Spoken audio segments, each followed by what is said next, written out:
I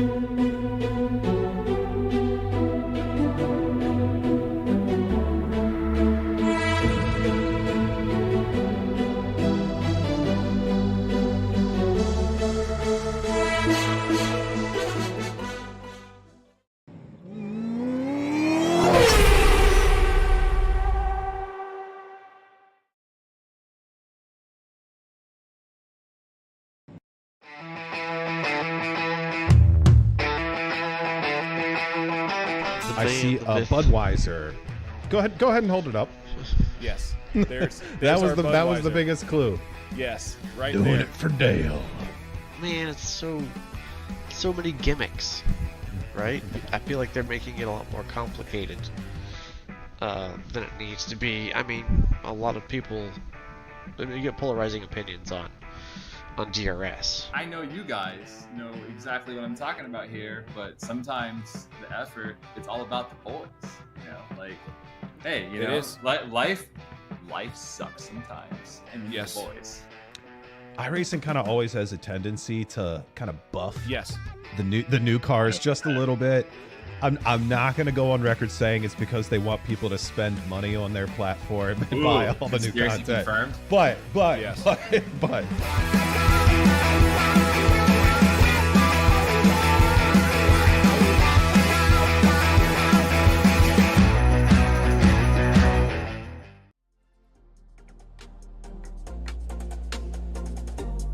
We welcome you all to slow motion for this presentation of the Formula Vee Weekend Warriors Series, and we're about to grab the start in just a few moments' time. It's going to be Megan Overstreet leading them to green with Ladar right alongside. We're waiting for that green flag to come at, and the drivers are now on their way. Some of these drivers may be a little bit more aggressive towards the end of this race, as side by side with Love and DeGassis heading into 5.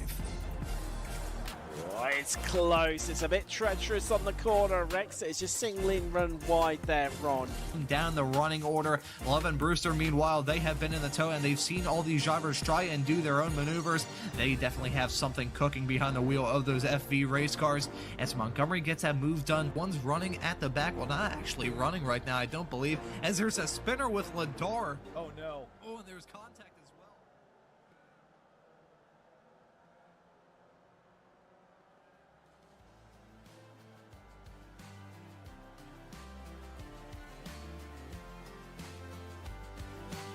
Well, hello and good afternoon, everybody. Welcome back to Slow Motion Broadcasting, and welcome back to the Formula Vee Weekend Warriors. This is round number 12 of the season, coming to you today from Laguna Seca. My name is Ron Maunz. Alongside me, working the comms and the cams, is Josh Wilkie. And now, Josh, Laguna Seca is a classic in the world of racing. It's an icon of not just American motorsports, but global motorsports as well. It's also a track that a lot of these racers probably have driven on extensively before, but as we've seen in previous races thus far this season, an overabundance of confidence can occasionally end in tears for some racers. Couple that with some very close championship fights, and you're looking at a race that could be surprisingly treacherous for these drivers today. So what are your thoughts heading into it?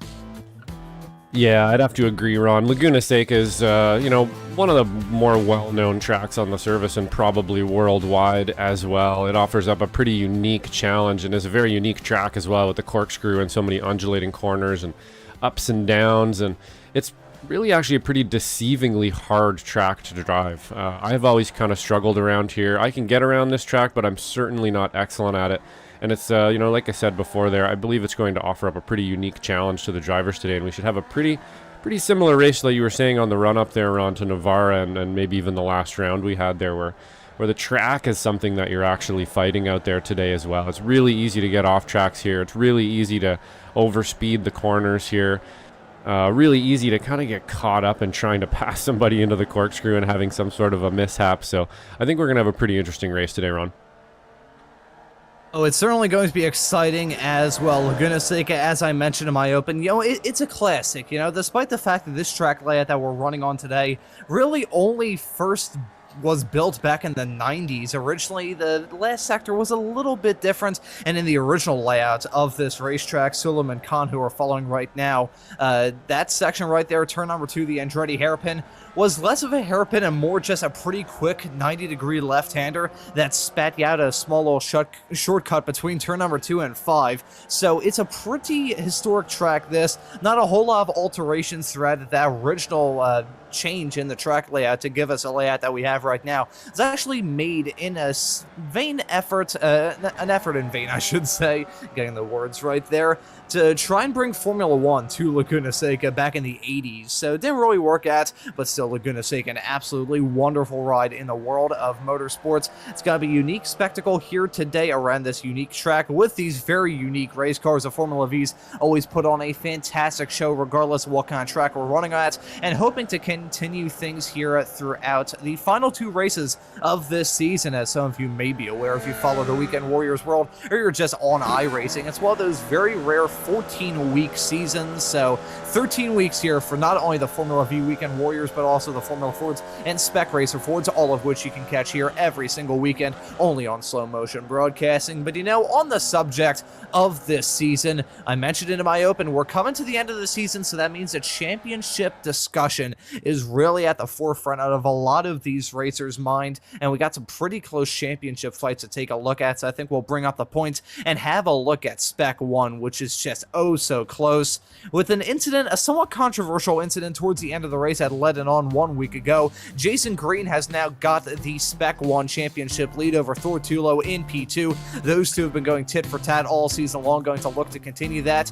as it's essentially just a winner take all in the final 2 races of this season. So Green and Tulo, they've given us some fantastic races. They gave us a fantastic photo finish 12 weeks ago at Oulton Park to kick this season off, so they're going to give us a beautiful run to the checkered flag from this season 4 of 2024 here for the Formula V Weekend Warriors. Guido Morozuki, Stefan Heemskerk, and Jim Brewster running at your top 5 as it stands at the moment in the Spec 1 category. Pretty close battle between Heemskerk and Brewster. Certainly going to keep tabs on that as well. Now we're going to move on to Spec 2 because this fight is pretty ridiculous, as you can see from the fact that Andrew Love and David Fitzgerald are tied at 563 points. Again, tied. Literally nothing between those 2 racers, so when you think of close championship fights, hey, coming into the final 2 races with only 1 hour left of racing action with the 2 30-minute races we have coming up to bring the season to a close, literally nothing between the 2 of them. You have to go a little bit farther back to find Brian Sosinski in third, 12 points back of our leaders, and you have to go a little bit farther back to the likes of Nick Tulo and Hank Mel running at your top 5. Ken Poulin down in 8th.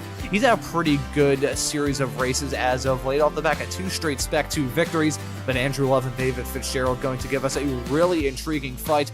I gotta say, Josh, Fitzgerald has been a little bit of a sleeper pick all throughout this season. We haven't really talked about him too much throughout these races. However, he's just been quietly whittling away at it, getting points whenever it suits his cause. He hasn't been giving us like flashy standout performances. I'm not even sure if he's won a race thus far this season in the Spec 2 category, but he's still there involved in the championship fight. Really proves that consistency can be a big gain. Yeah, absolutely. In a long season, especially an extra long season like this year, or this season run, that's actually going 13 rounds.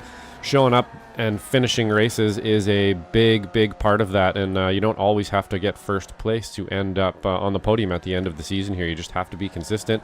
Got to keep that car clean and finish those races is obviously the way that you gain some points out there. So yeah, Stasinski's looking really good, and wow, is that class ever close in S2? We're going to have a pretty good fight there for sure, Ron. Yeah, it's going to be just absolutely insane. Only in the Weekend Warriors series can you have Clash Championship battles that close, at least when it comes to the Formula V Weekend Warriors in Spec 2, that is. But switching over to the qualifying session now, gotta get things up and rolling for this qualifying session. For anyone tuning into the series for the first time, you need to have a quick little refresher as to how the qualifying session works. 15 minutes long solo qualifying session. I nearly said slow-lo qualifying session. That's a little bit mean towards those drivers who are just blisteringly quick in these really tough to manage race cars. But 15-minute long solo session, 4 laps to try and get the job done if you are one of these racers. I gotta say, touching on what we just saw in the practice session, It was the two heavy hitters, Tulo and Green at the front. Tulo saying a 1-minute 40.717 compared to Green at 1-minute 41.392. Now, it should be noted that in the practice session, Ken Roy converted too much in terms of how that pace was in the practice session compared to qualifying. Got so many factors, draft, traffic. There's just so much playing at will to these racers. And even the weather conditions can change somewhat as well. Gotta say, overall, 70 degrees Fahrenheit, the ambient temperature, 76 is the track temperature. So not going to have too much of a variation in that, but in terms of these qualifying sessions, can usually throw a big curveball at these drivers. So they're going to need some stones to try and get some good lap times in. So we'll have to see how that fight's going to work out with Tulo and Green. And you can see these racers hitting the track at the moment for this qualifying session. I'm going to try and wait in a little bit to see where Michele Lynn is at right now. I'm curious, Josh, if we could possibly switch to her. I believe at the moment coming towards the end of her warm-up lap. So we'll put the spotlight on Michele, not only because she's been incredibly generous to make this broadcast possible and sponsor today's broadcast here on Slow Motion Broadcasting, but she's also the reigning two-time Spec 2 champion here in this series and a brilliant Formula V racer. So Josh, I'll let you do the honors and give us a track guide on board with Michele Lynn. Yeah, we'll try to do our best here to do a track guide around Laguna Seca with Michele Lynn, and this is our run-up into T1 here. Really, really good spot to try to get a pass done in here, at least get up beside someone into the Andretti hairpin. Really difficult hairpin. Definitely, it is a double apex. You kind of want to let it a bit wide and then cut back in here all the way out to the curb on the right-hand side. This next corner here I've always struggled with, and I think the key to it is to get slowed down. Very easy to overspeed both of these corners here and just take a little too much speed in, and it just really compromises your exit out, which is really important coming out onto the back section of the course here. Another corner coming in here that I've always kind of struggled with and is a very important one to make sure you get right. You've got to get this line just right, get the speed slowed down, and then on the power, you can see there a little bit too much speed into that corner, I think, to really get the power down early. And then probably one of the most famous corners in racing right here. Absolutely mega corner. You can come through there because of the camber with so much more speed than you would actually usually be able to take it with, and it's really easy to just get through there and either clip that curb on the inside, go too wide, or just go too wide. And then into the famous corkscrew, of course. We have multiple story drop downhill here, which would just be amazing in any car, including a V. Really good spot to try to get a pass done at the beginning, but man, you have to get it right into the corkscrew or else it's just a disaster. And then finishing off the lap here with some pretty standard fair corners, pretty flat out into the very last left-hander here. You really want to get right. Get her woed up, get into that apex, get on the gas early for our biggest run and our biggest straight down into T1, which again is going to be your best place to try to make a pass happen today, Ron. So that's a lap of Laguna Seca with Michele Lynn, and it looks like she got a pretty good lap in there as well. Yeah, that's a pretty good lap time, a 1-minute 42.340. So that's a pretty good lap time for Michele. Pretty good for her first lap in this session. But all these drivers putting the lap times on the board. Thortula currently on the provisional pole as it stands at the moment. Never mind, make that Jason Green now at a 1-minute 41.260. I feel like that never mind may have clipped the microphone. Heard a little bit of static going through my headphones, so maybe a good thing that I'm going to be replacing this microphone in the not too distant future. But Green putting in a pretty good lap time in that number one car. Now, Jason Green, he is a fantastic guy, a fantastic driver in the Weekend Warriors series, and he's been pretty quick all throughout this season. He hasn't been flashy. However, what he's been doing all throughout this season is he's been, I wouldn't say lurking in the background, because he's been at the forefront throughout a decent chunk of this season, gotten a couple wins, been involved in some fantastic races, battling for wins all throughout this season. But he's a driver who you don't really see go for the flashiest of moves.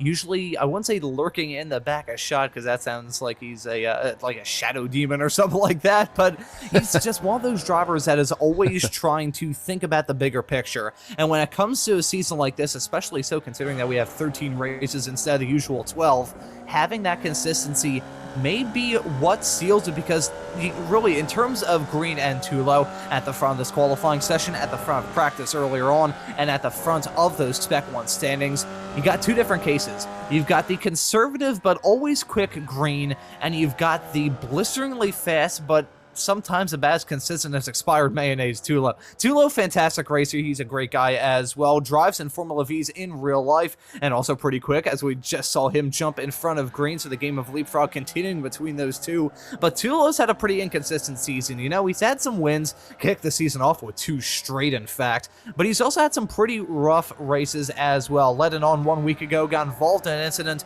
with his title rival of Green, so a little bit of tension kind of between the two of them. Still all in good spirit, but at this point in time, you've got 2 somewhat different drivers at the front battling for that championship, which I think adds to the intrigue of this fight between these two, Josh. Yeah, I would definitely have to agree with you there, Ron, and that's a pretty good way to lay it out as well. You know, I've been racing Jason Green now for a couple seasons in a few of the other classes here in the Weekend Warriors, and you know, like I always like to say, he's very good at thinking in the car. You're not going to get a wild move out of Jason Green very often, and you can kind of guarantee that most of the time when you're around him.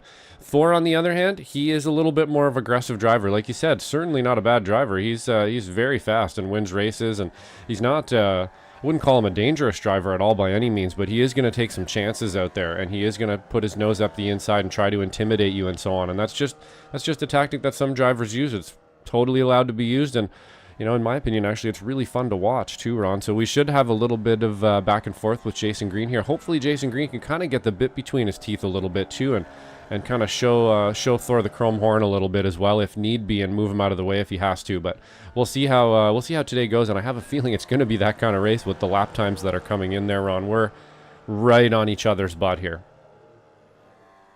And you can see Tulo improving on his time to go to 1 minute 41.126. So Tulo extending that advantage in front of him. And I don't know if you've noticed this, Josh, thus far this qualifying session, thus far this broadcast as well. Seeing that interesting line that the drivers are using heading down into turn number 2 of the Andretti hairpin, using that small little strip of asphalt runoff on the outside, usually just completely covered in dust. iRacing really no exception. But I'm really surprised about the fact that drivers are using that area, just trying to use all the momentum that they can, swoop it down heading into the corners, and who knows, we may see a driver use that and try and grab the pole. Driver still saying some qualifying times. This is Suleiman Khan in the 53 car, currently slotted in 4th as it stands at the moment, slap dab in the middle between Alan Degas slotted in 3rd, and Nate Cleo Coliseo, as we like to call him, currently slotted in 5th. In the Spec 2 category, meanwhile, we've got 2 Spec 2 drivers right behind that 3 that I just went through, that being Matthias Marin in the 6th spot, currently on the Spec 2 pole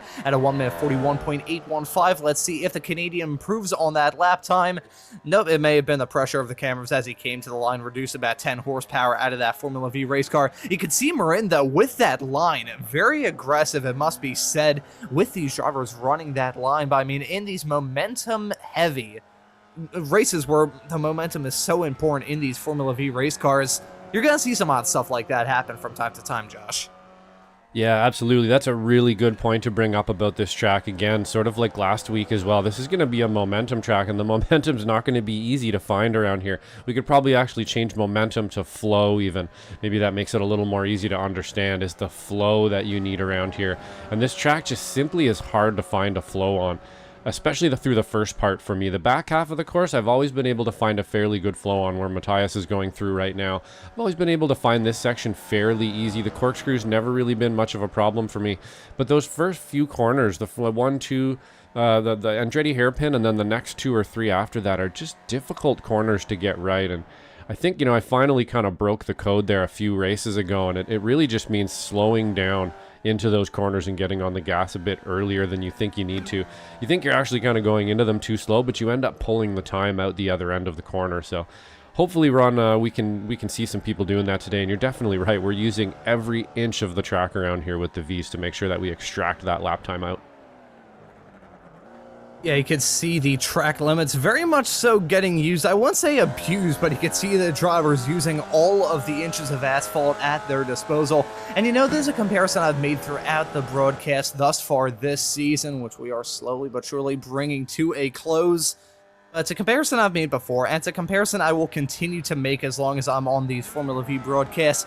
It reminds me of my karting days. I used to drive single-speed karts in which probably had about, like, I don't know, 15 foot-pounds of torque or something like that, and like the torquiest motor I ever had. So you had to rely off of that momentum because you just didn't have the power to get you out of the corners and get up to speed with the snap of a finger. So you had to carry that momentum heading through the corners. And in these Formula V race cars, they're essentially like go-karts, just with a slightly more enclosed cockpit and maybe weigh a little bit more. They produce about as much horsepower as a shifter kart does, but they probably weigh about 4 times as much. But these cars, some of the best in iRacing, just in terms of the racing that they put on. We've seen that week after week from this series. Gonna see that yet again here as well. Look at the speeds that we've got right now. Looking through 97 miles an hour, about the limit, but come time for their, actually I say 97 miles an hour. Look at Michael Latarulo kicking on the Hyperjets, or to invoke a little bit of Spaceballs terminology, kicking on the Cuisinarts to go to 99 miles an hour, currently slotted in 19th at the moment.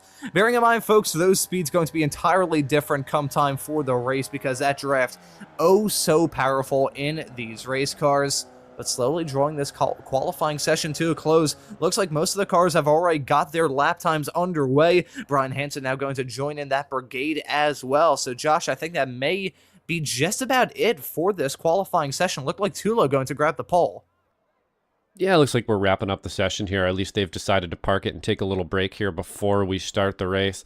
And once again, we've got a pretty close fight here up at the front. As always in the V's here, you know, you're going to be pretty nose to tail, and I don't think it's going to be much different this time. But we should have a very, very interesting race here, I think, all the way to the end, as long as we can keep it all together, you know. T1 is going to be a big deal here going into T1 on that first lap. This is it's a really inviting corner to try to get beside somebody in. It's kind of wide. It's a bit of a double apex. Everybody's kind of trying to sort themselves out, and there's such a big run into T1 that I'm imagining we're going to be 2, 3, maybe even 4 wide on lap 1 into T1, and then the following corners after that, trying to sort yourself out around here can get pretty difficult as well. So it should be a pretty interesting lap 1 and 2. And I think if you can get through those 2 laps and you can make it around the track and not get in an incident, that's when you can kind of start to settle in and hopefully find that flow we were talking about, Ron, and we can get a good race going. That's the thing with these races. Really, it extends to the entire Weekend Warriors world, for that matter. Just trying to get into a groove of things. You don't want to be driving around and have the race feel clunky at all. You want to have that natural flow of things. You want things to feel like they're progressing in a normal way. Sometimes, though, in these Formula V Weekend Warriors races, fate will certainly press your hand into just not having that at all. 4 wide into turn number 1, I feel like that would disrupt my flow as well. Heading down into turn number 2, I would just be calling the race as usual, and then I'd be absolutely gobsmacked with my jaw dropping down to the floor. But we've seen some stuff like that happen throughout this season, Josh. We've had 4 wide action at Lime Rock Park. We had photo finishes in which our wonderful live timing software didn't even know who was victorious in all of that. So it's been a brilliant season up to this point. Only have 2 more races left to go from not just this series, but the Weekend Warriors world as well. Okayama in 1 week's time going to play host to the final Formula V Weekend Warriors race of this current season. Some great action with the other Weekend Warriors series coming up tomorrow here on Slow Motion Broadcasting. So if you want to stay up to date of all of the racing action, probably remember to hit that subscribe button and the notification bell so you never miss out on any of the racing action. Still got about a minute left to go in this qualifying session with no one out there on the racetrack. The still calmness of the Southern California racetrack. I'll tell you what, the neighbors around here who do not like noise of race cars, even though they moved next to an active racetrack, they may be happy at this point in time, but I'm certainly waiting for these Formula V race cars to hit the track in a couple of moments' time. But I'm at this point in time, Josh, I'm looking through the drivers that we've got in this race. I'm trying to figure out which one is going to be the one that stands out the most to me. Not necessarily the driver who I think is going to win, but the driver who I think we're going to have our eyes on the most. I don't know. I feel like it's not going to be Tulo just based off that gap in qualifying. He's either going to drive away or just find himself in the midst of a hornet's nest. But looking through, I don't know why. I'm going to keep my attention on Nate Coliseo. Who are you keeping your attention on, Josh? Yeah, I'm going to have to go the other way on that one. I'm going to give this one to Tolo this time, I think. I think this track's an aggressive track. I think you're going to have to be aggressive around here, and I think Tolo's got the right mix of qualities there to make that happen today. That being said, you know, Jason Green likes to keep his head nice and clean, and he's going to be right behind him there. So really anything goes here, Ron, and we'll get to the grid here and see if we can't get this thing started up. Yeah, ready to get things up and rolling for the second to last race of this season. It's going to be Thortulo, the Brit, starting this race from the pole in the number 90 car. Jason Green, the American, going to join him on the front row. Alan Degas is going to be starting in third. Suleiman Khan going to round out your second row. Then we have Nate Coliseo starting this race in fifth. The Canadian of Matthias Marin, the Spec 2 driver, going to be starting in sixth. Then we have Matthew Mercez starting in seventh. Guido Marzuki in P8. Yurik Mani in ninth. Mark Kahn going to round out your top 10. Then we have Brian Szynski, a real-life Formula Vee driver, going to be starting this race in 11th. Hank Mell going to be joining him on that sixth row. Michele Lynn, who we once again would like to thank for making this broadcast possible, going to be starting in lucky number P13. Ken Pooling going to start alongside. Then we have SMB's very own Daniel Zippy Salmon starting this race from the 15th spot. I believe Zippy's currently here in the commentary booth right now, so it's very odd to choose this choose to do this race in the commentary booth with us. Brian Hansen going to be starting in 16th, Nick Tulo in 17th, Kurt Nunez in P17, Michael Lattarulo in 19th, Jeff Jacobson in 20th, Dan Szynski in 21st, Jason Greider in 22nd, Jesus Rodriguez and Russell Telker rounding out your 24 cars that we have here in this race. I believe they are taking to the grid despite the fact they did not set a qualifying time. But ready to get things up and rolling from this second to last race of the season. Looks very disorganized at the front as it stands at the moment, but still waiting for that green flag to fly and these drivers to start bending their throttle pedals down. The green flag's down. The drivers are on their way. Tulo getting off to a really good start despite the fact it was a little bit disjointed there. Still getting off to a really good start, looking like Alan Degassis is going to try and follow him and try and displace Green. That is a heads-up fight between those two racers. They're battling for not just a race win, they're battling for a championship as well, as we see some three-wide action and contact a little bit farther in the back. That's Szynski going around, some contact being made. Not sure who that was that may have tapped him. May have possibly been Hank Mell, but looking through at the front of the field, they've gone away with it clean. But Szynski, in the midst of some three-wide drama heading through turn number 1, goes for a simple spin. Thankfully for him, though, didn't get hit by anybody else, which is an absolute miracle considering that car was stopped coming out of turn 2. Yeah, that was unfortunate. I picked the wrong camera there, perhaps the right camera there with Brian Szynski. We were on board for that spin. It looks like he just got a little tap, maybe 3 wide there. We'll have to go back and have a look at that shortly once we kind of single file out here a couple laps from now. And yeah, unfortunate. You know, you never want to take a spin on lap 1 because everybody's so close together and you lose so many positions from it. But looks like we're going to sort it out here into the corkscrew. Yep, we're looking good so far. Whoa! See if we can get everybody through that corkscrew. Oh, I think I missed that, Ron. Sideways. Yeah, did you see the sideways snap from Nate Cleo Coliseo heading through that section? Holy cow, Nate. That was very well held. Saw him go off into the gravel. Mega sideways, mega crossed up as well.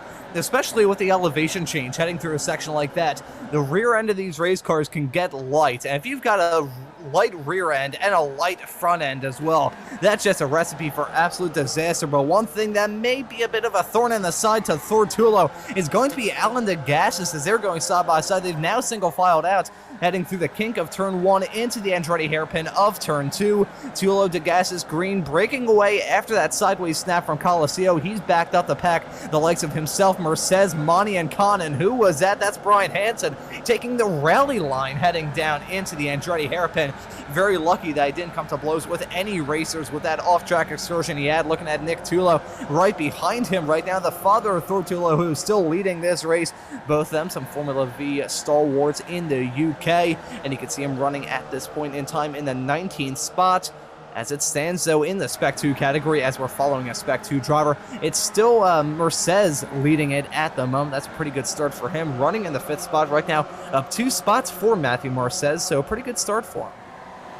Yeah, absolutely. It's always good to snag a few right off the bat there. That's sort of my thing I like to do in races there. Is just kind of get a few positions right away, some people sleeping off the line if you can do it. This is a really, really good track to do it at as well, just again because it's so difficult, really. This track's just, it's not an easy track to drive, so you're out there fighting the track as well. And if you put the time in and you're comfortable around here, you're going to have a bit of an advantage, I think. So we will see those drivers who've put the time in and really, really understand this track, how to drive it, how to keep the tires clean and everything else, who are gonna move forward here. And it looks like Daniel Salmon's moved up a couple positions as well, Ron.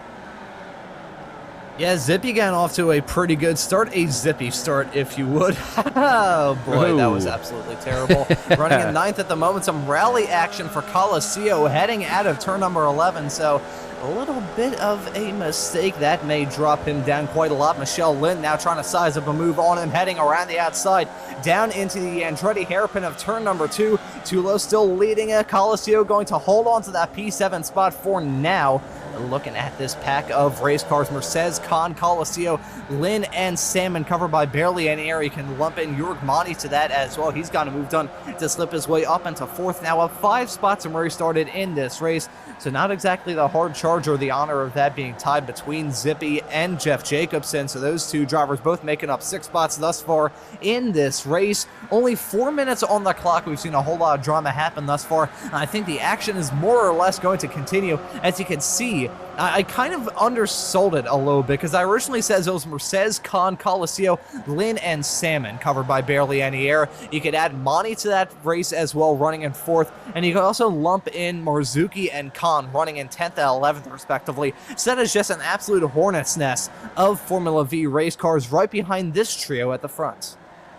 Yeah, absolutely. You know, as per usual here with the V's, we are starting to make a big long train of V's, and that's kind of the way it goes until the pressure pot just builds up and then pops. And hopefully that we won't get to that section and we'll be able to actually kind of figure each other out here and not have an accident. But generally that's kind of the way it goes here. We build a pack and we build a pack and it gets bigger and bigger and the tension builds and builds and then poof, and then 3 cars end up off the road. But we shall see how it works out here, and this train's just getting longer and longer, Ron, and I have a feeling it's going to continue getting longer here behind Monty.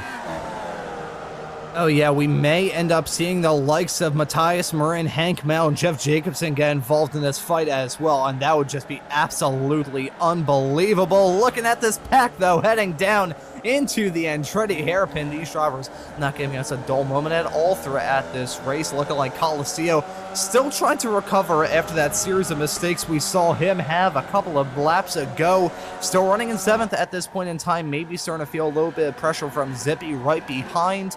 Looking at that pack, though, it is absolutely insane. And you mentioned, Josh, may end up seeing some cars go off. I think we've already had some drivers go off, and here's a replay involving Brian Szynski. This, I believe, was a lap on Maunz. Yeah, that's right here. I think maybe he kind of just got pinched in the middle here. Yeah, it looks like he just kind of drifted a little bit wide there and bumped the car. And as we know in iRacing, if you're the inside car, you lose, and that's just the way it is. So he had a little tap there, and the car just turns into a piece of paper, and whoop, that's it. As we go too wide here up into the kink, that looks like... Oh, wow, yep, we have a schmozzle of cars up here trying to get through the kink too up. Wow. Yep, you don't usually get through the corkscrew too wide quite that easily, Ron. That was a pretty good one. Oh, and look at Zippy, ever the opportunist, getting a move done on Nate Coliseum, heading down into rainy curve of turn number 9. He gets it done successfully to slip his way up into 7th. Suleiman Khan, meanwhile, he was running off into the dirt, heading up the Rahal straightaway into the corkscrew just a couple of moments ago. These drivers feeling oh so racy at this point in time. Can occasionally end in tears, but didn't this time by. Following Michele in the midst of this absolute insanity. Looking at her, maybe getting a move done. She nearly made it 3 wide with Zippy, Coliseum, and herself, heading down into turn 9, but just was not going to go for it. Michele, she's been struck by multiple falling anvils all throughout this season. It's a shame because she is a very nice person, a former racer herself, and of course an iRacer to this very day. She moved into the Spec 1 category for this season, and towards the start of the season wasn't looking too great for her, but now things have kind of they've definitely turned around for Michele. Running in the 9th spot as it stands at the moment. I feel like I'm going to keep my mouth shut, because knowing my luck, though, I'll probably just jinx her and that mother's polish and waxes, or whatever you want to call it, barrier. Not even a barrier, it's a bridge. What am I saying? I'm going to drop down on her. So before anything like that happens, I'm going to move on and talk about this racing, which is still going to continue, this time with Monty and Khan side by side, nearly heading into turn number 6. And now, Josh, you said the turn before it of turn number 5 was real tricky in the track guide earlier. Turn 6, though, in my opinion at least, that is a real trouble spot, as we see 2x2 heading down into the corkscrew. Zippy got a move done on Khan as Mercedes and Monty begin to battle for the 4th spot, the lead position in this train. Zippy trying to get another move done, this time heading down into turn number 9. Well done, Zippy. He's still on the outside line, though, heading through Rainy Curve right now. Actually, no, that's turn number 10. My apologies. They're still going to be side by side heading off into turn number 11.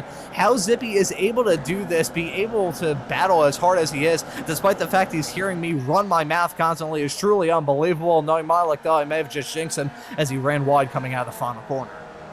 Yeah, you know, Zippy may be flying slightly too close to the sun here there on the last corner, but he is doing really, really well. He's made up a bunch of positions. All he needs to do now is realize that and just kind of calm down a little bit. And I think he's doing really well out there, Ron. Those were some really nice passes into the corkscrew. Very impressed with Zippy today. That was some really good passing, and it looks like, again, this pack's actually kind of starting to fan out just a little bit. They're kind of moving positions and stuff, and it looked like maybe Manny was kind of holding up the pack, and now we've sort of figured that out, and we have Matthew up front here. Let's see how this shakes out. Michele Lynn got a great start as well. You were right, Ron. She has had a bit of a rough season this year, and it looks like hopefully that trend is over now. She had a great start. She's moved up some positions here. It looks like she has kind of settled into a nice little spot here, and hopefully she can make up a couple more spots, but it's nice and clean so far, and we'll try our best not to continue jinxing her on that one as Monty tries to go up the inside into the corkscrew. Into the dirt, into the gravel, going down the right hall straight away. Monty, the 125 racer, trying to get that move done down the inside into the corkscrew on Mercedes. Gonna slip his way up into 4th for now, but Mercedes may try and fight back as Con and Salmon side by side heading down the hill out of the corkscrew through turn number 9 right now. Looks like they're going to single file out, but one point that I was going to mention before that action began to kick off up towards the front was a driver right behind Michele Lynn as it stands at the moment. Gotta say, Morzuki not really having a little bit of an uncharacteristic race by his standards. We've usually seen him involved in some fantastic battles up towards the front. Haven't really seen that, though, in this race, running in the 10th spot as it stands. Currently still not a bad spot, but probably not the one he wants to find himself in. Looking, though, battling, heading into turn number 1. Zippy maybe trying to get the move done into the Andretti hairpin on Monty, but not close enough through the corner. Maybe on corner exit, though. They're still going to be side by side coming at it. Looking at Con taking an odd line, maybe trying to block off a run from Coliseo. Side by side with Mercedes and Salmon. These drivers not only battling for the last position inside the top 5, but battling for a Spec 2 win as well. So they're certainly giving us a fantastic fight at the north end of this field. Only 11 minutes on the clock, and they're still side by side coming out of turn number 4 a couple of moments ago. Now into 5.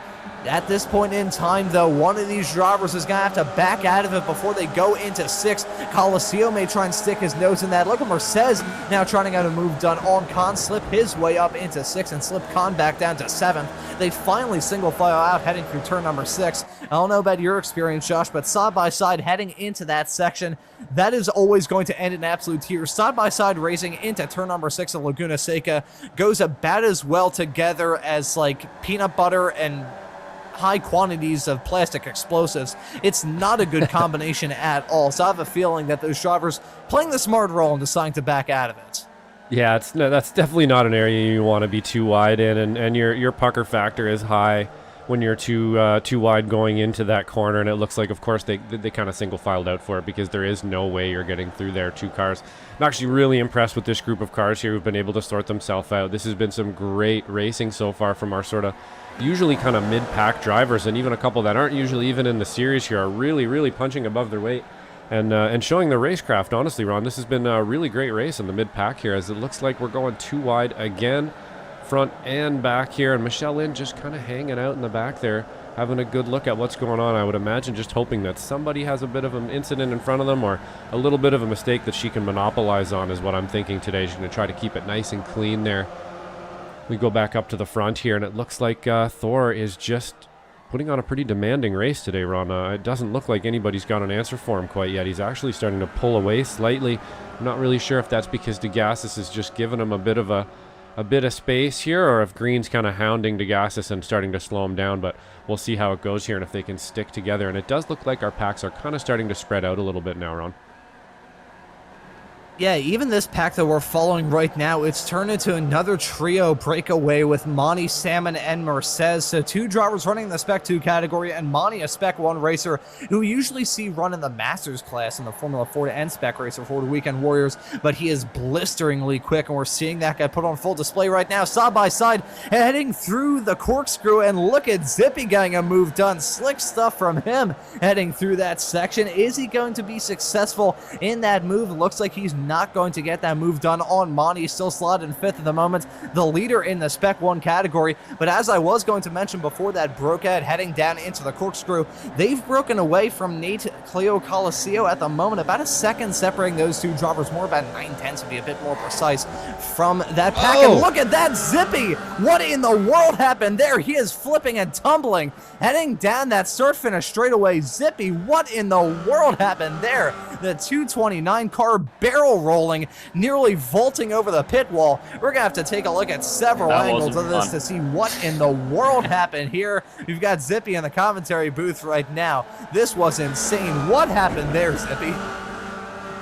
Oh my goodness. So I kind of missed that right there. We're going to have another quick look, but after all of that moving forward in the race and everything else, it's really unfortunate to see Zippy on his lid like that. I'm not exactly sure what happened there, but we'll have to have another quick look here. Let's have a look from above and see exactly what happened. Oh, so unfortunate. I believe he was up 7 or 8 positions at this point, and it happened on a straightaway here. Yeah, unfortunately, wow, that looks like, you know, I'm not sure if Matthew just didn't quite realize where the nose of his car was there or not, but unfortunately, pretty much just pit maneuvered Zippy into the wall there, unfortunately. So that's really too bad, Ron. And I have no idea who that was taking the evasive action, hang down that start-finish straightaway, but they're going to need a change of underwear after that. That was absolutely ridiculous. Gotta say, I was going to pass it off to Zippy for him to speak about his own incident, but he is not very pleased, understandably so, after that, because he was putting together such a good run. I gotta say, honestly, I'm not just saying this because I like job security, but that was really on Mercedes, if I'm being completely honest. Bump drafting in a NASCAR stock car, that makes sense. Bump drafting in a Formula V, even though you've got the back end of the race car and that small little flap behind the transmission, that's just not going to work at all. And we just saw that get put on full display. Mercedes spinning Zippy into the barrier, taking a wild ride down that start-finish straightaway. Tough for him. He was putting together such a good drive as well. But anyways, with all of that chaos, Monty is now in a pack of his own. At this point in time, he may fall back into the crutches of the likes of Khan, Coliseo, Lynn, Marzuki. Another Khan there. We've got Mark Khan, or Mark Cohn, I guess would maybe be the differentiating. I believe their name is pronounced exactly the same, the last name at least, but spelled practically entirely differently. So, we'll just call it the Khan and Khan show if we see a side-by-side fight between the two. Imagine the commentary on that, good lord. But riding on board with Khan number 1, running in the 5th position at the moment, the American in the 239 car.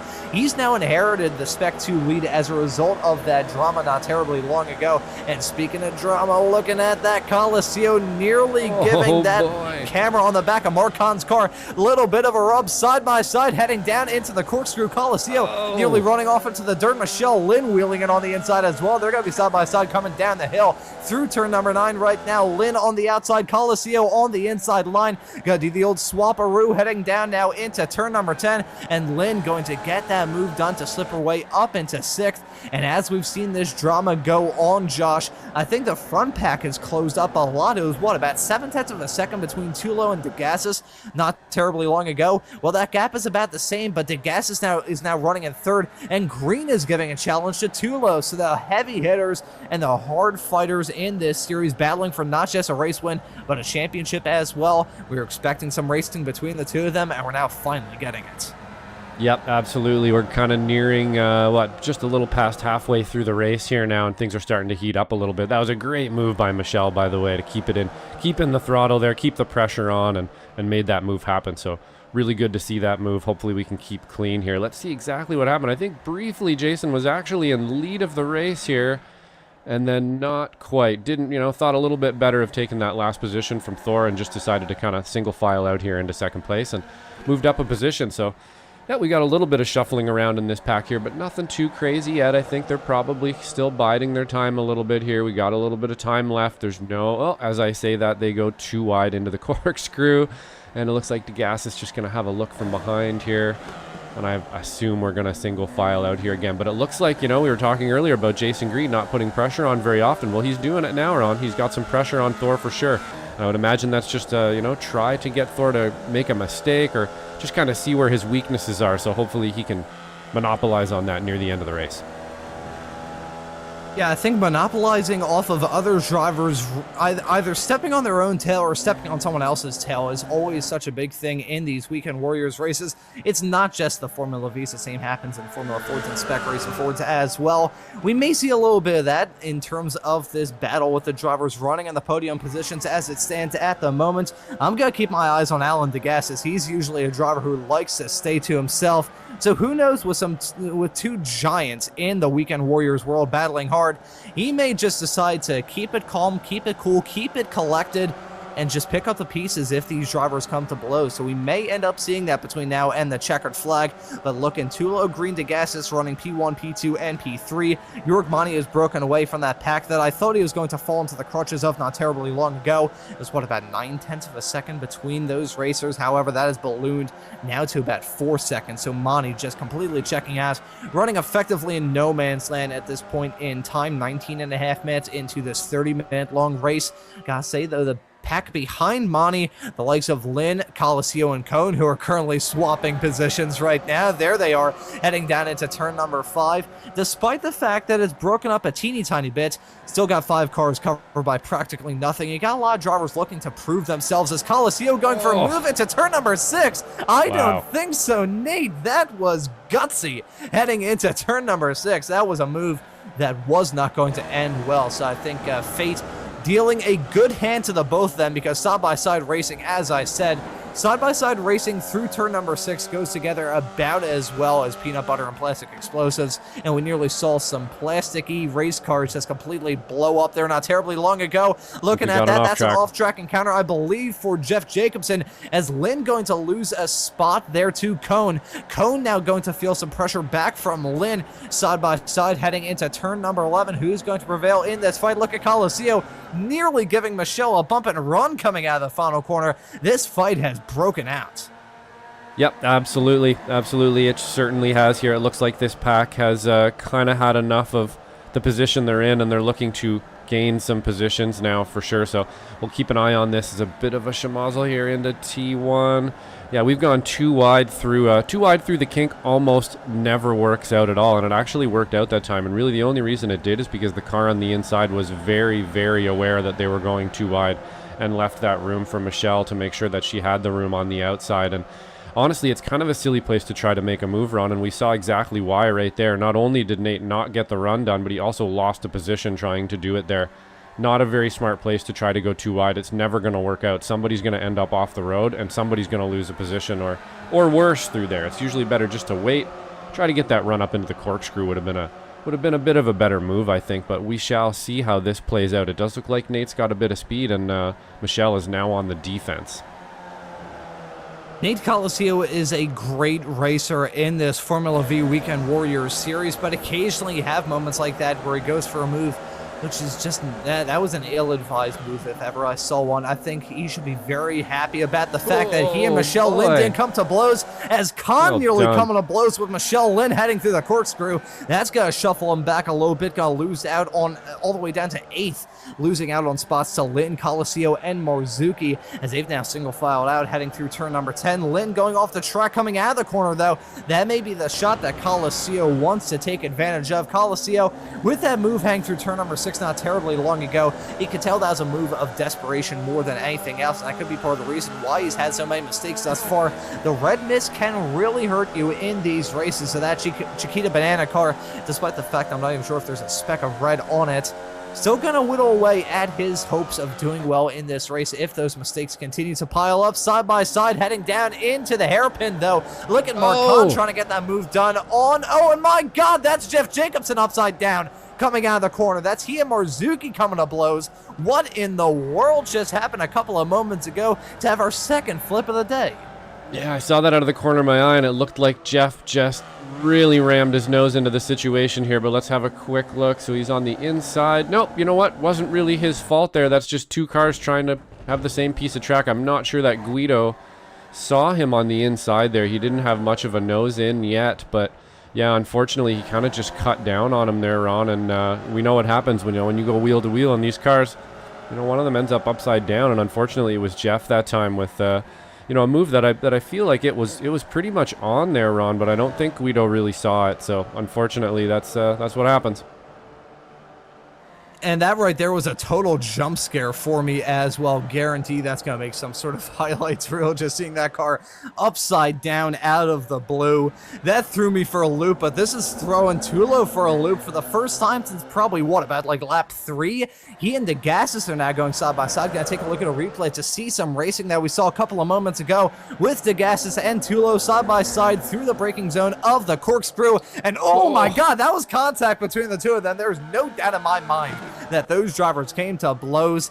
Any sort of contact at all in wheel-to-wheel racing, wheel-to-wheel open-wheel racing at that, they should be counting their lucky stars about all of that. They should probably go out and buy a lottery ticket as well. Look at some side-by-side fighting continuing here. DeGassis nearly going for the dive on Tulo, heading off into turn number 3. I don't think so, Alan. That could have ended an absolute disaster. Really, all 3 of those racers. None of these racers are calm, shall we say. Actually, no, I say that's a little bit misconstrued.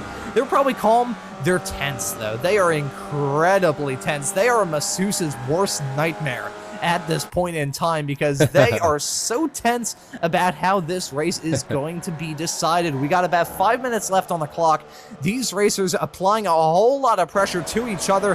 Tulo and DeGassis have gone side by side. Tulo and Green have gone side by side. DeGassis and Green have gone side by side. All of these racers, bearing in mind the fact that they have raced against each other, not just in this series, but in the Weekend Warriors world for many seasons up to this point. I mean, ever since I joined Weekend Warriors as essentially a full-time commentator earlier on this year, all of these racers have either appeared in one of those races or all 3 of them have appeared in a race. So they're familiar with each other's driving styles. That's the thing with the Weekend Warriors world. A lot of these racers have been running against each other for quite some time. So that lends itself to some very hard racing because they know what each other's limits are, as we see some side-by-side fighting involving Michael Lattarulo and Mark Kahn heading through that section. Ken Poulin also getting a piece of that action as well. They've broken away from that pack that we saw not terribly long ago. I think there may have been some chicanery, as now it's Coliseum and Lynn effectively in a pack all on their own in 5th and 6th as it stands at the moment in this race. But Josh, I mean, we were expecting some hard racing at this track, and I think we've gotten that in spades. Yeah, absolutely, Ron. I'm actually going to catch up on a couple replays here. We'll see what happened to Russell Telker and Jesus here a little bit earlier, and then I think there's 2 more little incidents we should catch up to. So, yeah, unfortunately, it looks like Jesus just didn't hold his brakes when he was off the track there, and that's what caused that. So I'm sure that will be looked at after the race. He rolled out onto the track there, unfortunately. I'm not sure you would have avoided him anyway, but you still want to make sure you always hold your brakes into when you're going to have an incident like that. Well, and we're going too wide here with Lattarulo and Kahn still. We'll see if we can't catch up to some more replays once they single file out here. We got Brian Straczynski here as well. Looks like he had a bit of an incident with his brother potentially here into T1. Let's see how this one plays out. Really easy corner to get it wrong into. You always just want to try to take more and more and more speed in. Yeah, and unfortunately just kind of touched the curb. It looks like just some avoiding action from Dan there as well. But it looks like we're fairly caught up with our replays now. I think we maybe have one more from Brian Hansen here, but let's have a look into the corkscrew. It looks like we're going to single file out again. Some really close racing here, Ron, all the way through the field in little packs. It's been just a great track at Laguna for these cars. I'm actually pretty surprised at how well everybody's racing here. Yeah, they're putting on a fantastic show and battling tooth and nail. Speaking of, it's continuing with DeGassis and Green. They've lost out on a whole lot of time to Tulo, though, so I think they've been battling for much longer than just that start-finish straightaway heading out of turn number 2. So I think that could be part of the reason why that gap has ballooned between Tulo still in the lead and that pack of DeGassis and Green. They're getting to the point now where Tulo may be able to shake them off, and that would be a result that Thor Tulo needs, considering that gap in the championship. I mean, it was tightening up. However, that incident towards the end of the race at Lebanon just 1 week ago, it kind of put Tulo in a really rough spot. You could see even with an off-track excursion coming out of the corner, I think just that side-by-side fighting involving DeGassis and Green was part of the reason why that gap ballooned out to 9/10 of a second, still staying about the same as they head through turn number 6 for one of the last times in this race. Less than 2 minutes to go at this point in time. Hang down the right haul straightaway, off into the corkscrew for what I believe will probably be the second to last time. Green and DeGassis side-by-side through the corner. Green really wants that second position because he is trying to do everything he can to hold on to a chance of finishing this race within striking distance of Thor Tulo in that championship fight coming into the last race of the season at Okayama in just 1 week's time. The side-by-side fighting continues with Coliseum and Lynn. Gotta say, I apologize to Nate Coliseum. I said that there's not a speck of red on his race card, then I realized that the numbers were red, so you can really tell that I was a great kid in art class back in the day. But I think we are now on the white flag here at Laguna Seca. Only one more lap of racing action, and for Thor Tulo, he just needs to not put a foot wrong. You can see that gap has ballooned between himself and that fight, which is still continuing between Green and DeGassis, now to 1.3 seconds. So Tulo, he is shaking those two off like a bad case of the fleas. Yeah, absolutely. It looks like they've definitely lost touch with Thor here, and that's because they're fighting with each other. I think a few laps ago they decided, hey, we're fighting for second place now. And they just decided to start fighting for second place, which is the way, it's going to go sometimes. Sometimes you have to sort of cut your losses a little bit. You see, Thor's a few seconds ahead. He's a little bit out of that draft now. Okay, now it's about second place, and you need to fight for second place. And that looks like exactly what's happening. And it's getting pretty tooth and nail here as well. We do have a little bit farther back as well. Manny was able to hold on to that spot with Coliseum just behind him, and Michele and Coliseum still kind of nose to tail here. Michele having a great race today, just needs to hold it together, and I wouldn't be surprised though, Ron, if she wants that last place. I know she's a racer. I know she wants that 5th place, and she's gonna go for it here, I think. So we'll keep an eye on that as we get back up to the front here, and we have DeGassis and Green side by side again, Ron. Yeah, DeGassis and Green continuing to fight for those final 2 podium spots, but it's not going to be enough. Lynn getting that move done, I believe, on Coliseum. Coliseum fighting back at her. They're side by side, heading through the corkscrew. Looks like Nate Coliseum going to hold off the challenger, remain in P5, but back up towards the front, heading his way around the final corner. Thor Tulo entered this race with a 12-point gap all the way to the front of Jason Green, so he needed to do well in this race, and he just did that and then some. A pretty dominant victory here from the Formula Vee Weekend Warriors. Green going to finish down in 3rd. That's not going to help him out a lot in that championship fight.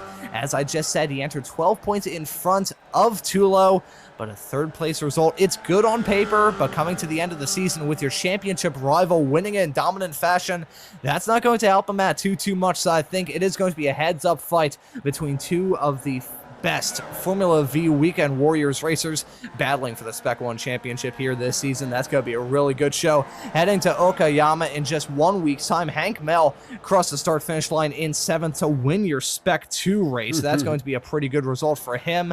Looking through to try and see on driver who I don't even think it made his appearance at all throughout this race. It's actually David Fitzgerald. Neither did Andrew Love, mind you. I don't believe either of them turned a lap at all throughout today. So that's going to be... They're still going to be even on points heading into the last race of the season at Okayama, but Tulo doing everything he needed to do heading into this race. He had to try and get the victory, and he does it in pretty convincing fashion at that. Yep, absolutely. He pretty much led flag to flag there. He had a little bit of a test there from Jason Green a couple times, but really dominant win for Thor today. And I'm not going to embarrass him with the message that is in the chat here, but let's just say that there's some people out there that are very happy that Thor won today, and we are too. That was a great win. I'm pretty sure I predicted that one at the beginning. There's a pretty aggressive track. Thor is an aggressive but fast and competent driver, and he came out with the win today. And yeah, I think I'm going to take that as a win myself too for picking one. And unfortunately, we got Hank Melee down here as well in first place for the S2 that we didn't really see too much of, but that's kind of the way you win these races sometimes, Ron, is you just get out there and you get it done. We didn't really see a whole lot of drama from Hank, and he was able to pull out the win today. So great win for him, and it looks like we are burning down again, aren't we? Oh, yes, we are. Almost missed it. It's hard to get a camera on this angle, unfortunately, guys, but there we go. Yes, a slow motion broadcasting chopper cam, which have it be known that the insurance for that helicopter is immense, considering these crash 'em up wreck fests that we have at the end of these Weekend Warriors races.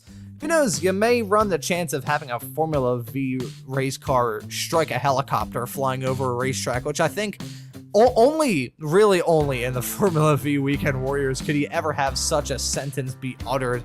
I feel like there may be some chicanery about to go down between Michele, Lynn, and Yorgmani. Saw him backing up the Rahal straightaway. Oh, there's Michele. She is stopped at the moment. Oh, yeah, we're running in slow motion right now. I can just see Jacobson. Who's that stuck in the fence there? What in the... I'm seeing some very bizarre thing. Like that's Who's Hansen. That may be... Yeah, that may possibly be Hansen trying to get a number off looking a little wonky on the front wheels there. Rumpled up like a tin can. Oh, boy. I mean... Oh, yeah, there's okay, so it's Grider not in the Hansen. fence. There it is. It's Jason Grider in the 552 car. It's stuck, like, halfway in the track and halfway out of it. So this is... You know, actually, Josh, if we, like, slightly angled that that gearbox camera back, we would have a really good angle of the entry into the corkscrew. Oh, I think boy. he ballparked. I thought it was bad enough seeing Zippy nearly... Oh, he officially ballparked this. So well done, Jason Grider. We need to come up with an award for any driver that ends up ballparking it. So I need to think of like a random baseball player from the 1920s that no one has talked about outside of like a 1950s radio show.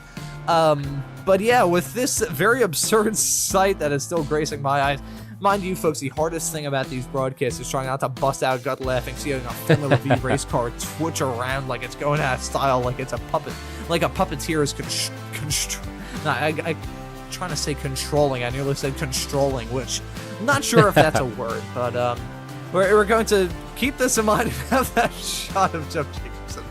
And watch now as you see hanging out on the tires. Formula V. Yeah, just hanging out there. So a nice chill way to end it for Jeff Jacobson. I mean, he was on his lid not terribly long ago, so...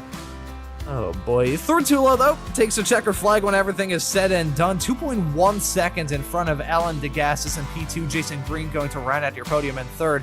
That right there is just about as big of a gap as you could maybe ever get in the Formula V Weekend Warriors series. So 2.1 seconds, that's exactly the kind of performance that Thortullo needed, and it's exactly the performance that he gets. Yorgmani going to finish in fourth. Nate Coliseo was the victor in that fight between himself, and Michele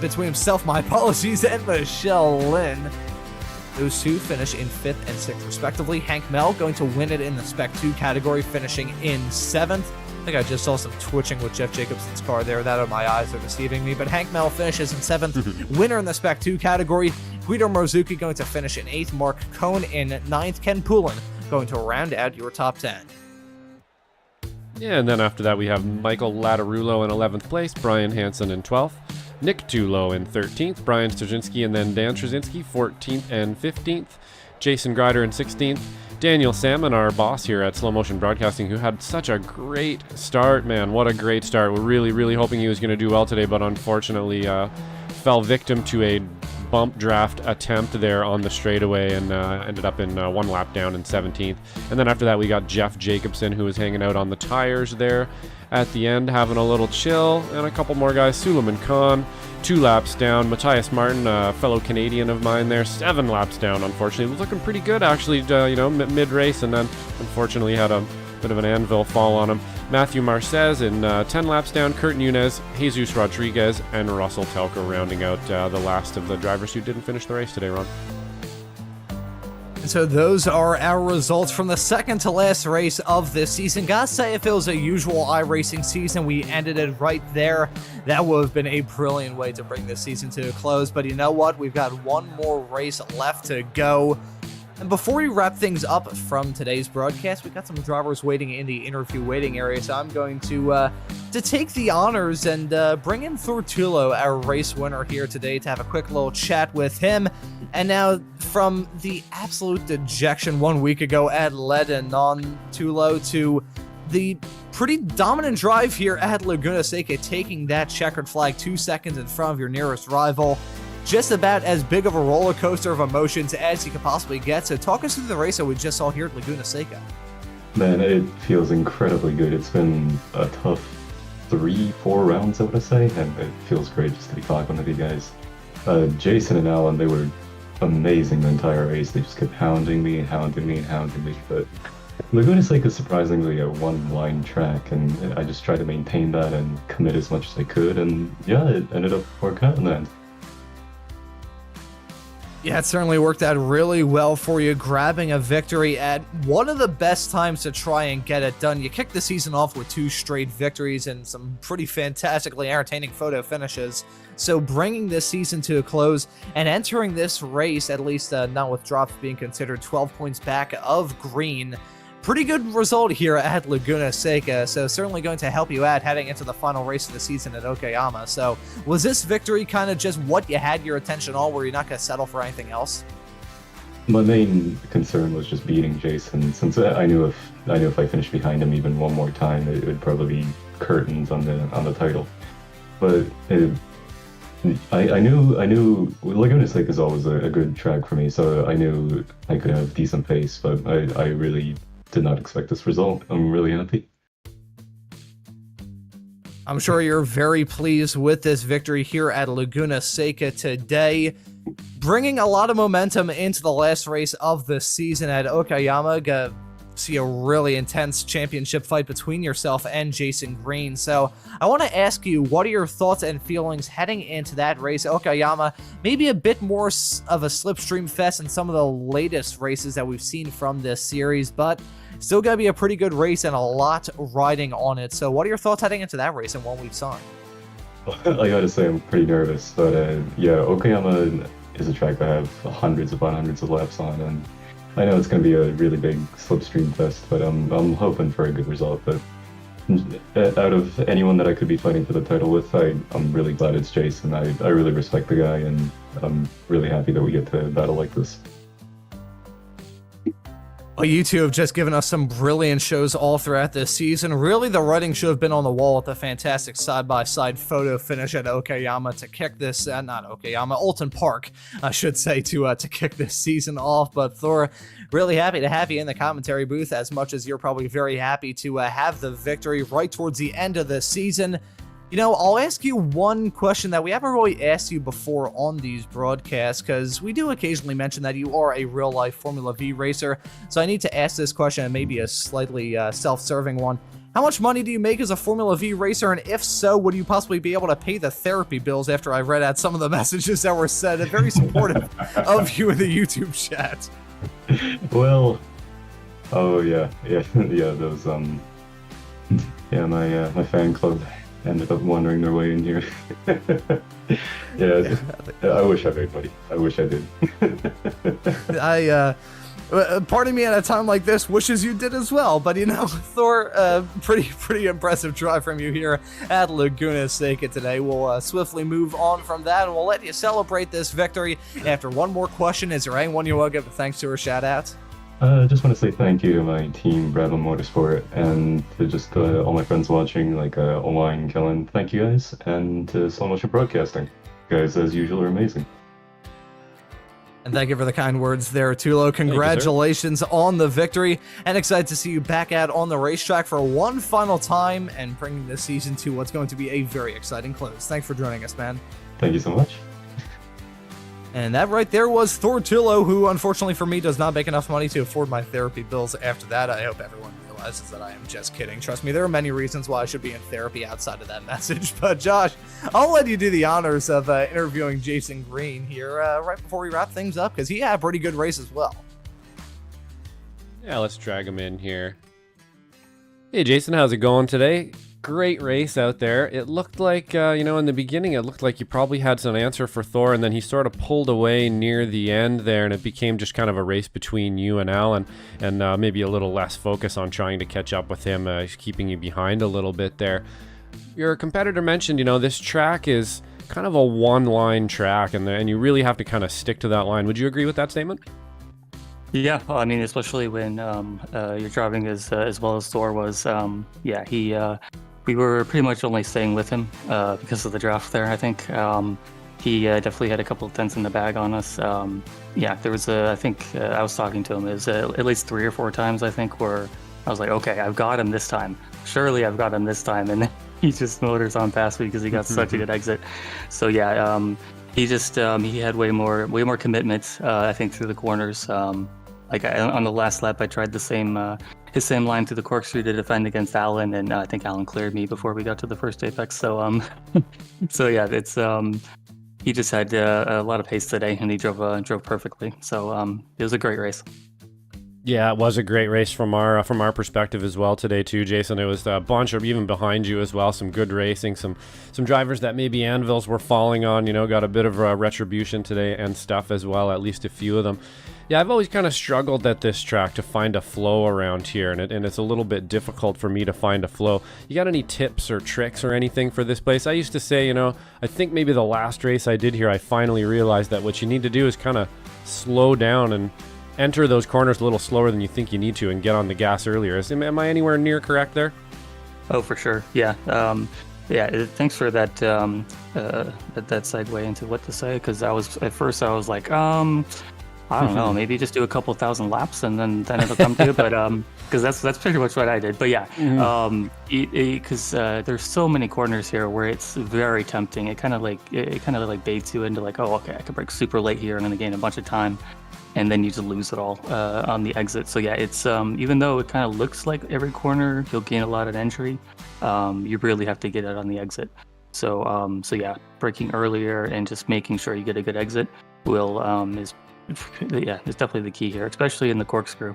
Even though it at first glance it would appear as though it's more about the entry there, it's all about the exit. Right. Yeah, I think, I finally decoded it after 7 years of iRacing not to try to overspeed every corner on this track. Because it is, like you said, they're kind of cambered and they seem sort of inviting for you to really just want to really overspeed into them and take that, but it never works out. It's very counterintuitive. So some great tips there, Jason. Is there anybody you'd like to thank on the way out here? Actually, one more thing. I believe you guys are pretty close in points here.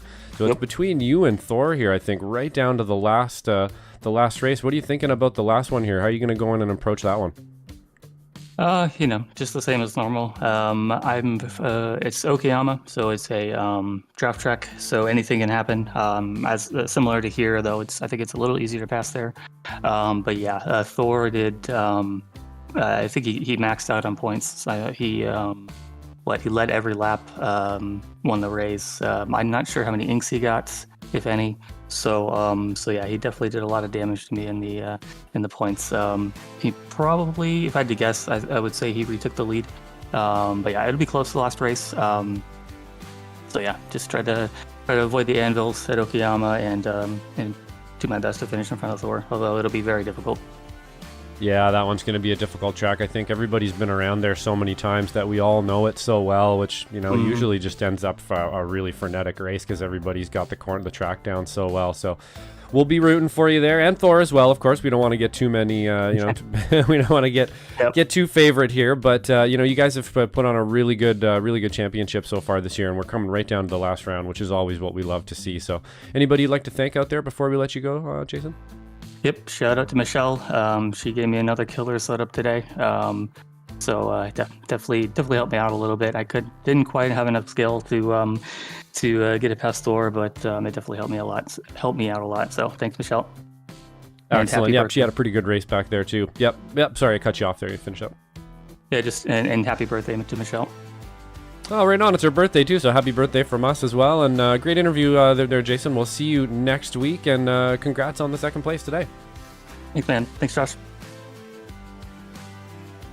And that right there was Jason Green, the last podium finisher from this race. I nearly said the winner. He's won a lot of races thus far this season. The same can be said about Thor Tulo, but still, that is going to be an incredible fight in just 1 week's time at Okayama. Gonna bring this season to a close, Josh. A season which has been absolutely brilliant from start to finish. We've had some fantastic photo finishes, some races which have left us with our jaws just dropped on the floor, or some other races which are a bit more tame in nature, but are still some slow burners and put on some good racing as well. So Okayama in 1 week's time, as Jason just said, that's gonna be a draft track, so that may be kind of a return to racing that we saw at like Lime Rock Park, for instance, with an absolute game of leapfrog from start to finish. So Josh, Last thoughts on this race, and what are your thoughts heading into Okayama to bring this season to a close?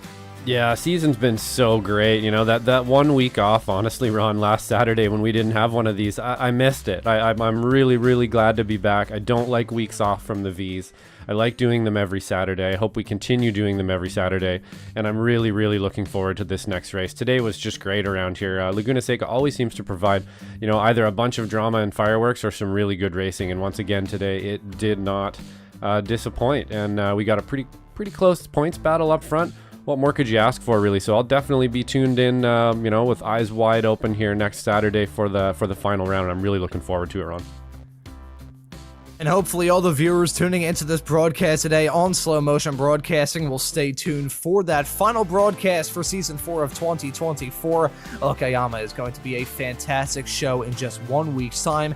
And just 1 day's time, we've got the 12th round for both the Formula Ford and the Spec Racer Ford Weekend Warriors, because those seasons have been fantastically entertaining as well. The Formula Ford's going to be running at Zandvoort on the Grand Prix layout with a shoehorn chicane there as well. That's going to be a big curveball in a very exciting series as well. And the Spec Racer Ford is going to be running at Suzuka for the second to last race of that season. And then following that, we've got the action with the season finale for all of the Weekend Warrior series. Formula V's at Okayama, the Formula Fords at Tsukuba, and the Spec Racer Fords running at Oran Park to bring this season to a close. We also got the action with the Ray Esports Club Racing League going to be returning after a 1 week hiatus for Thanksgiving. Happy late Thanksgiving, by the way, to anyone who was celebrating this past week. We got a whole lot of action to look forward to just about every single day here on Slow Motion Broadcasting. Give you a reason to subscribe and hit that notification bell so you never miss out on any of the racing action. And speaking of racing action, let's take a quick look at the upcoming broadcast over on the sister channel Pit Road Productions, because the action's pretty good as well at the Britannia Esports series, where some racers are competing for a really good shot to drive either a Formula 1600, basically a Formula Ford car, or a Radical car in real life. You can see that schedule right there. Some fantastic racetracks: Detroit, Spa, Canadian Tire, VIR, and Phillip Island. Some drivers Good competing for some there, pretty for good sure, yep. prizes as well. So you can check out all of the racing action over on Pit Road Productions. So 2 subscriptions should probably be given if you haven't been subscribed to any of those channels already. But I think with that long menagerie out of the way, talking about all of the racing action that we have here in the SMB and Pit Road Productions world, that won't just about do it from the second to last broadcast of this Formula Vee Weekend Warrior season. And so, for myself, Ron Maunz, and Josh Wilkie joining me, working the comms and the cams with me on today's broadcast, I say thank you all so very much for watching. Happy birthday to Michele Lynn making this broadcast possible. Happy birthday, and we Michele. hope to see you all wherever it is in the not-too-distant future.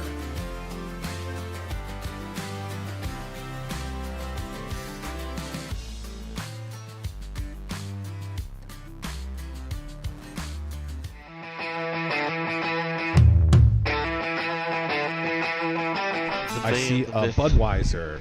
Go ahead and hold it up. Yes. There's That was our the Budweiser. biggest clue. Yes, right Doing there. it for Dale. Man, it's so many gimmicks, right?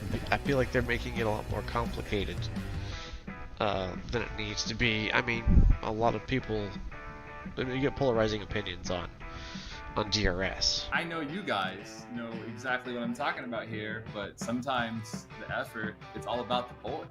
You know, like, hey, you It know, is. life sucks sometimes, and we need Yes. the boys.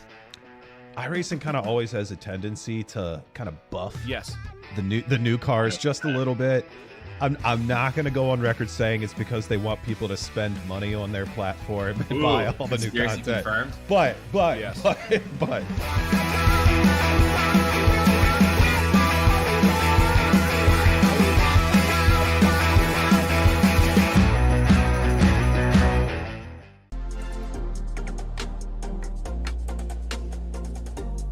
We welcome you all to slow motion for this presentation of the Formula Vee Weekend Warrior Series, and we're about to grab the start in just a few moments' time. It's going to be Megan Overstreet leading them to green with Ladar right alongside. We're waiting for that green flag to come at, and the drivers are now on their way. Some of these drivers may be a little bit more aggressive towards the end of this race, as side by side with Love and DeGassis heading into 5.